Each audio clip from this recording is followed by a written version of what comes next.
जय हिंद। आप लोग देख रहे हैं बीपीटी वाला पॉडकास्ट। हमारे साथ हैं कैमरामैन रोशन कुमार। देखिए, आप लोग जानते हैं कि अभी जो देश में जो मुद्दा चल रहा है नीट के पेपर के लीक को, तो आज जो है इस मुद्दे पे आज हम एक ऐसे टीचर को बुलाए हैं जिन्होंने हजारों हजार छात्राओं को नीट के फील्ड में मार्गदर्शन दिया है और अभी बहुत सारी छात्राओं को जो है मार्गदर्शन दे रहे हैं। सर, आपका बहुत बहुत स्वागत है हमारे पॉडकास्ट में। सर, आप अपने बारे में थोड़ा सा इंट्रोडक्शन दीजिए हमारे दर्शकों को। देखिए, सबसे पहले तो इस पॉडकास्ट में हमारे जितने भी दर्शक जुड़े हुए हैं सभी को मेरा नमस्कार है। यस। मेरा अगर परिचय की बात की जाए तो मैं पिछले 3 सालों से नीट के छात्रों को पढ़ाने का काम कर रहा हूँ। जी सर। और इसके अलावा सोशल एक्टिविज्म से भी मैं जुड़ा हूँ, मतलब कि देश में जो भी घटनाएं होती है सभी पे मैं मुखर होकर के अपने बातों को रखने का प्रयास करता हूँ ताकि ज्यादा से ज्यादा लोगों तक मेरी बात पहुंच पाए। जी सर। सर, आपका बहुत बहुत शुक्रिया कि आप हमारे इन्विटेशन को स्वीकार किए और हमारे पॉडकास्ट में आने का कष्ट किए। आपका बहुत बहुत शुक्रिया। सर, आपसे हम यही पूछना चाहते हैं कि कोई भी जो स्टूडेंट है जब नीट का तैयारी कर सपना देखता है, तो सबसे पहले सर अमीर आदमी तो नीट का तैयारी का सपना देखता नहीं, क्योंकि उसके पास पैसा है। वो जाहिर सी बात है, कहीं जाके कहीं लंदन चाहे कोई भी अदर कंट्री में जाके पैसा वाला आदमी है तो कर ही लेगा। लेकिन जो मिडिल क्लास फैमिली का जो बच्चा होता है, अपने कोई मिडिल क्लास फैमिली का बच्चा जब गांव से निकल के आता है नीट की तैयारी करने के लिए, तो सबसे पहले सर उसको क्या होता है कि उसके पास पैसा नहीं होता है। तब भी उसके माता पिता जो है किस तरह गेहूं धान कैसे भी चावल बेच के राशन बेच के मजदूरी करके रिक्शा चला के ऑटो चला के जो है उसको पैसा देते हैं कि जाओ बेटा नीट का तैयारी करो। तो जब बच्चा आता है नीट का तैयारी करने के लिए, तो यहाँ पे सबसे पहले वो बढ़िया कोचिंग इंस्टीट्यूट में जाता है, वहाँ पे एडमिशन लेता है, दाखिला लेता है और 2-3 लाख रुपया जो फीस देता है। उसके बाद 2 साल जो है जी तोड़ मेहनत करता है, एक कमरे में बंद होकर बिना कहीं जाए, बिना किसी से बतियाए, बिना किसी बिना किसी पर्व त्योहार में घर जाए, जो है 2 महीना लगातार अपने कमरे को बंद करके रात दिन मेहनत करता है। आप सर जब नीट का पेपर लीक हो जाता है, सोचिए सर उस बच्चे पे क्या गुजरती होगी, उस माता पिता पे क्या गुजरती होगी। तो सोचते होंगे कि मेरा बेटा जो है नीट क्वालिफाई करके आ रहा है, उनके आंखों में सपना है, सजाए रखे हैं कि हमारा बेटा जो एक दिन नीट में डॉक्टर बन के आएगा। लेकिन सर जब उसके 2-3 दिन बाद जब खबर आती है कि पेपर लीक हो गया है, सोचिए उस बच्चे पे क्या गुजरती होगी सर। तो सर इसके बारे में आप क्या कहना चाहेंगे, बताइए।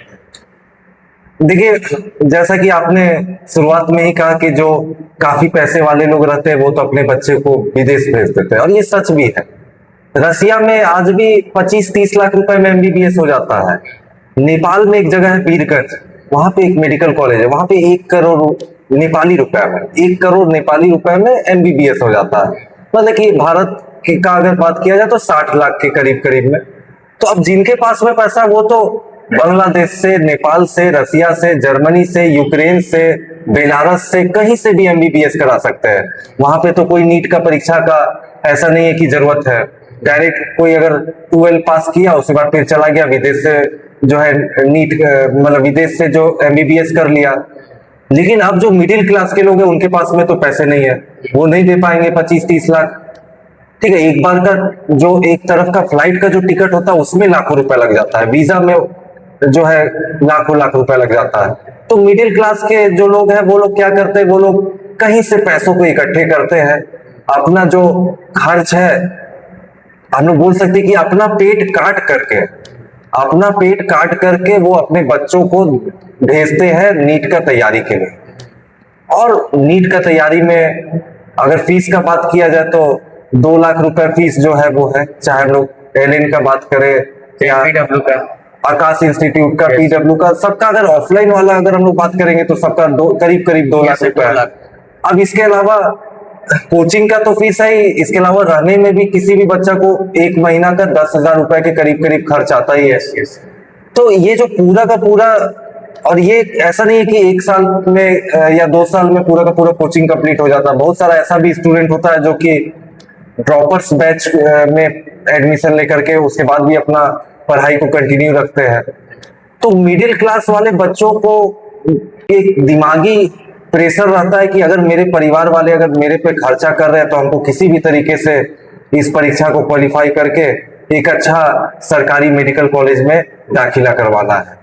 लेकिन ये जो नीट में जो पेपर का लीक जो हो जाता है उसकी वजह से पूरा का पूरा मनोबल उस बच्चे का टूट जाता है। उसके जो परिवार वाले होते हैं, माँ बाप होते हैं, वो कर्जे में चले जाते हैं, क्योंकि ऑलरेडी उनका पूरा का पूरा सेविंग खत्म हो चुका होता है।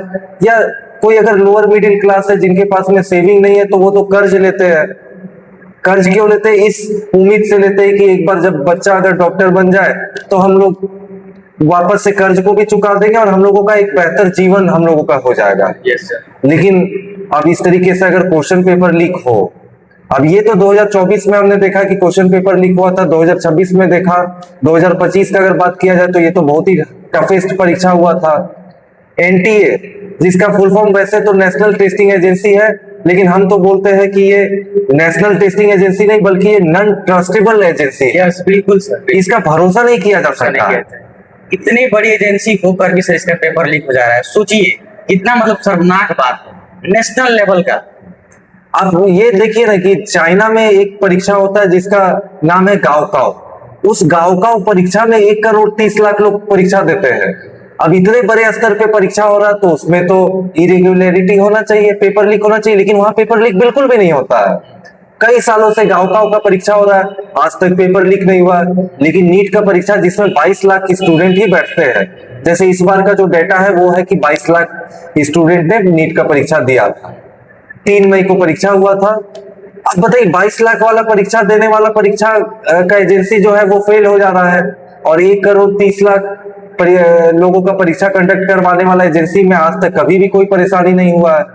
तो ये तो एनटीए जो है वो मतलब 2017 से जब से आया है, मेरा तो ये मानना है कि ये सिर्फ 24 और 26 में नहीं बल्कि ये हर साल पेपर लीक हुआ है।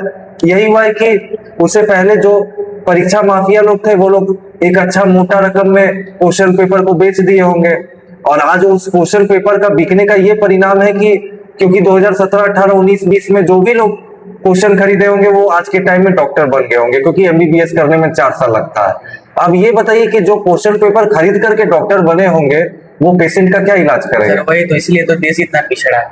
अब देखिए आज भी जो है बहुत सारा ऐसा जो पैसे वाले लोग हैं वो लोग अपना इलाज को फॉरेन में क्यों करवाते हैं, क्यों नहीं वो भारत में ही करवाते हैं? अब तो इतना करप्ट सिस्टम हो गया है पेपर लीक ये सब होने की वजह से इस ये सब चीज में, क्योंकि स्वास्थ्य जो विभाग होता है वो बहुत ही क्रूशियल विभाग होता है, कम से कम इसमें तो इस तरीके का चीज बिल्कुल भी नहीं होना चाहिए। तो ये जो निकम्मा टेस्टिंग एजेंसी है एनटीए, ये जब से इनको मिला है प्रभार तब से इस तरीके का प्रकरण हो रहा है, तो इसको तो सबसे पहले बैन कर देना चाहिए। सर आपके हिसाब से नीट का पेपर लीक हो जाता है तो इसका जिम्मेदार कौन है? पूरा एनटीए है कि कहीं ना कहीं इसमें गवर्नमेंट भी शामिल है? देखिए इसका हम बहुत ही मतलब कि एक उदाहरण से हम इस पे अपना बात रखना चाहेंगे कि अगर हमारे घर में एक किराएदार रह रहा है जी, और वो किराएदार किसी भी तरीके का क्राइम करके वो भाग जाता है, तो जो घर का मालिक है उस पे भी आरोप लगेगा और उसका घर का जो मालिक है उसको भी जवाब देना पड़ेगा कि उससे भी सवाल पूछा जाएगा कि आपको अपना किराएदार को क्यों नहीं आप देख करके उसको आप किराया दिए। अब मान लीजिए कि हम लोगों का देश का जो शिक्षा मंत्री है उनका नाम है धर्मेंद्र प्रधान। अब यही धर्मेंद्र प्रधान जी के अंडर में, इन्हीं के मिनिस्ट्री के अंडर में आता है एनटीए। तो अगर एनटीए से भूल चूक हो रहा है, गलती हो रहा है, देखिए ये चीज तो पक्की बात है कि सिर्फ परीक्षा माफिया लोग अकेले अगर चाहेंगे क्वेश्चन पेपर लीक करने का तो वो नहीं हो सकता है। इंटरनल लोग भी जो हाई लेवल के जो ऑफिसर लोग हैं जो कि एनटीए में होंगे वो लोग का मिली भगत से ही ये सारा चीज हो रहा है। तो क्योंकि एनटीए जो है वो मिनिस्ट्री ऑफ एजुकेशन के अंडर में है, तो हम लोग बिल्कुल बोलेंगे कि हम लोग धर्मेंद्र प्रधान जी को भी हम लोग इसका आरोपी मानेंगे और नैतिकता के आधार पे उनको तो इस्तीफा दे देना चाहिए। जब रेल घटना हुआ था और जिस समय नीतीश कुमार जी रेल मंत्री थे उस समय नीतीश कुमार जी ने इस्तीफा दिया था। अब अगर देखा जाए तो ट्रेन का जो दुर्घटना हुआ नीतीश कुमार जी तो ट्रेन नहीं चला रहे थे, लेकिन फिर भी वो नैतिकता के आधार पे, क्योंकि उनको मालूम था कि उनके मिनिस्ट्री के अंडर में इस तरीके का घटना हुआ तो वो इस्तीफा दिए। तो उसी तरह जो धर्मेंद्र प्रधान जी है उनको भी इस्तीफा देना चाहिए, नैतिकता के आधार पे इस्तीफा देना चाहिए कि हाँ हमारे विभाग के किसी एजेंसी के द्वारा अगर इस तरीके का अगर गलतियां हुई है तो उसके आधार पे हम इस्तीफा दे रहे हैं। सर आपसे पहला क्वेश्चन हमारा आपसे क्वेश्चन है सर कि जो नीट है, नीट, इसमें बहुत सारे ऐसे बच्चे हैं जो क्या करते हैं कि नीट का तैयारी करते हैं, ठीक है, 2-3 साल अपने लाइफ का सबसे मूल्यवान समय उसको देते हैं कि किसी किसी का 3 साल भी लग जाता है, किसी का 4 साल भी लग जाता है, किसी का अभी चल ही रहा है। उसके बाद से जब पेपर लीक होता है, उसके बाद से सर सोचिए उस माता पिता पे क्या गुजरती होगी जो अपने बच्चों के लिए आंखों में सपना सजाए बैठा है कि हमारा बेटा अब डॉक्टर बन के आएगा। और सर उस बच्चे पे क्या गुजरती होगी जो कभी कभी किसी फेस्टिवल में घर नहीं गया ताकि नीट का जो है सिलेबस समय पे कंप्लीट हो जाए और उसका हम रिवीजन कर ले। ऐसा तो नहीं कि पहला बार हो रहा है, इससे पहले भी नीट में बहुत सारा पेपर लीक हुआ, और नीट ही नहीं बल्कि और भी अलग अलग तरीके का राज्य सरकार के द्वारा जो परीक्षाएं ली जाती है उसमें पेपर लीक जैसा घटना बिल्कुल आम हो गया है। अब देखिए, परीक्षा केंद्र में जब स्टूडेंट परीक्षा देने के लिए जाता है तो वहां पे 10 वो नियम वो लोग बताते हैं कि आप लोअर में आइए, आप सन ग्लासेस नहीं पहन सकते, आप हिजाब नहीं लगा सकते, आप कानवाली नहीं पहन सकते, जेब नहीं लगा सकते, शॉर्ट पहनना है, टी शर्ट में आना है, टी शर्ट में आना है, कुछ नहीं पहनना है। तो वहां पे क्रिमिनल की तरह जो है ट्रीट किया जाता है बच्चे को। लेकिन आप सोचिए कि जो परीक्षा पेपर का लीक में जो लोग क्रिमिनल लोग एक्चुअल में है, उन लोग अगर गिरफ्तारी भी होता है तो 2-4 साल 5 साल के बाद वो लोग बाहर आ जाते हैं। क्यों ना इसमें इसका जो सजा का प्रावधान है उसको इस तरीके से कर दिया जाए कि अगला बार से लोग पेपर को लीक करने से ही डरे। आप सोचिए कि अगर 10 साल का सजा सुना दिया जाए, या एनएसए जैसा कानून जिसको कि नेशनल सिक्योरिटी एक्ट बोला जाता है, रासुका अगर लगा दिया जाए पेपर लीक करने वालों पे, तो जो पेपर लीक करने वाले जो माफिया है उन लोगों को बिल्कुल उनके दिमाग में और उनके दिल में ये हमेशा डर रहेगा पेपर लीक करने से पहले। लेकिन उनको भी मालूम है कि पेपर लीक करेंगे, 2 साल 3 साल के लिए अंदर जाएंगे, उसके बाद फिर से जो है बाहर आ जाएंगे और फिर से वही काम करने लगेंगे, फिर से उसी काम में हम लोग चले जाएंगे। तो पहले तो सरकार को भी ये चाहिए कि इसमें कठोर से कठोर सजा दिया जाए, कम से कम 10 साल का सजा एनएसए जैसा एक्ट लगाया जाए, तब जाकर के हम लोग कहीं ना कहीं। सर हमारा मानना है कि उसको सूली पे लटका देना चाहिए, उसको जो है ना उसको सीधा एनकाउंटर कर देना चाहिए, उसको बुलडोजर उसके घर पे चला देना चाहिए। सर सोचिए, ये नीट का पेपर सिर्फ पेपर नहीं है बल्कि उन करोड़ों युवाओं 23 लाख बच्चों की उम्मीदें हैं जो अपनी आंखों में सपने सजाए हैं कि आज ना आज हम डॉक्टर बन जाएंगे।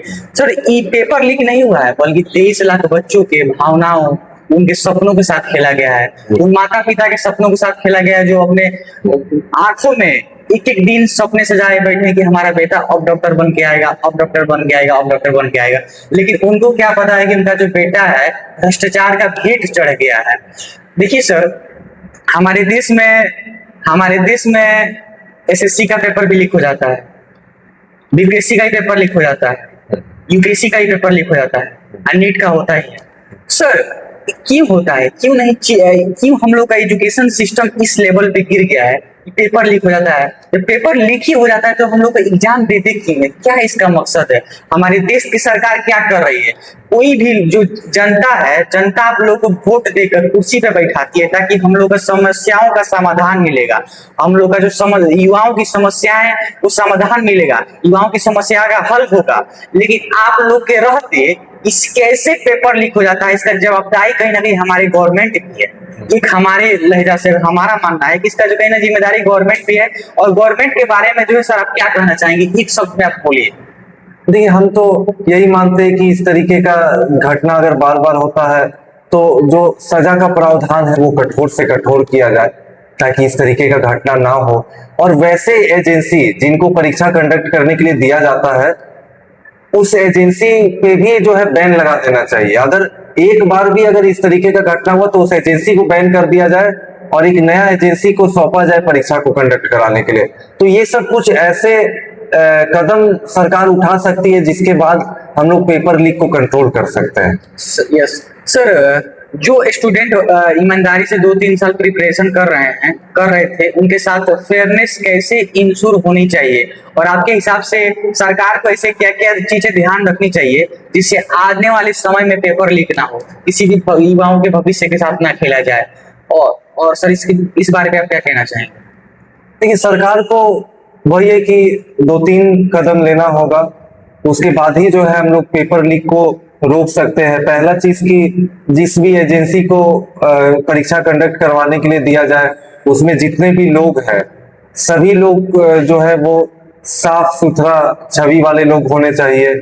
और वो जो भी क्वेश्चन पेपर का जो तैयारी होता है, अब अगर ये अभी तक तो हम लोग देख रहे हैं कि मैनुअली होता है, क्योंकि आखिर इसको लोग करते हैं तभी तो ये लीक होता है। Yes, sir. तो क्यों ना अब इसमें एआई को ले आया जाए, एआई से क्वेश्चन पेपर का तैयारी किया जाए, क्योंकि आज इंसान बेईमान हो सकते हैं लेकिन एआई बेईमान नहीं हो सकता है। अगर एआई क्वेश्चन पेपर को तैयार करेगा और उसके बाद एआई अपने ही किसी क्लाउड स्टोरेज में उस क्वेश्चन पेपर को स्टोर करके रखेगा, और जिस दिन परीक्षा होगा उसी दिन वो कंप्यूटर की स्क्रीन पे वो क्वेश्चन नजर आएगा, तो हम लोग इस तरीके से एक तरीके से हम लोग कंट्रोल कर सकते हैं पेपर लीक जैसा मामला को। सर अभी जो हमारे देश में हादसा हुआ है, एक परीक्षा नीट का पेपर लीक हो गया, 23 लाख छात्रों के भविष्य के साथ खिलवाड़ हुआ है। सर इससे बहुत सारे स्टूडेंट हैं वो डिमोटिवेट हो गए हैं, मतलब अपने आप को इस तरह तोड़ लिया है जैसे एक शीशा टूट जाता है। इस पे आप क्या कहना चाहेंगे उन छात्राओं के लिए जो अभी डिमोटिवेट हो गए हैं, जो अभी जो है मेंटली रूप से बहुत डिस्टर्ब हो गए हैं, डिप्रेशन में चल गए हैं, उन छात्राओं के लिए आप क्या 2 लाइन बोलना चाहेंगे? देखिए, ऐसे अगर देखा जाए तो बायोलॉजी लेने वाले लोग 40% छात्र ही होते हैं। मतलब 10 के बाद में जो 11 12 में जितने भी साइंस स्ट्रीम के लोग होते हैं उसमें 60% लोग मैथ लेते हैं और 40% लोग बायो लेते हैं। तो अब कहीं ना कहीं देखा ये जा रहा है कि बायो लेने वालों का संख्या घटते जा रहा है, और इसके पीछे जो जिम्मेवार है वो सिर्फ और सिर्फ एनटीए है, क्योंकि वो अच्छे तरीके से परीक्षा को कंडक्ट नहीं करवा पा रही है। हर साल जो है पेपर लीक हो जा रहा है। तो ऐसे में बच्चों का जो है झुकाव थोड़ा बहुत मैथ की तरफ में बढ़ते जा रहा है। लेकिन अब वैसे बच्चे जो ऑलरेडी बायो ले चुके हैं, मान लीजिए कि अभी 2026 चल रहा है और जो लोग 2022-23 में भी बायोलॉजी से 12th अगर पास किए होंगे, तो पिछले 4 साल के बच्चे जो बायोलॉजी लिए हैं और अभी भी नीट नहीं निकाल पा रहे, तो उनको एक सेकेंड ऑप्शन रखना चाहिए।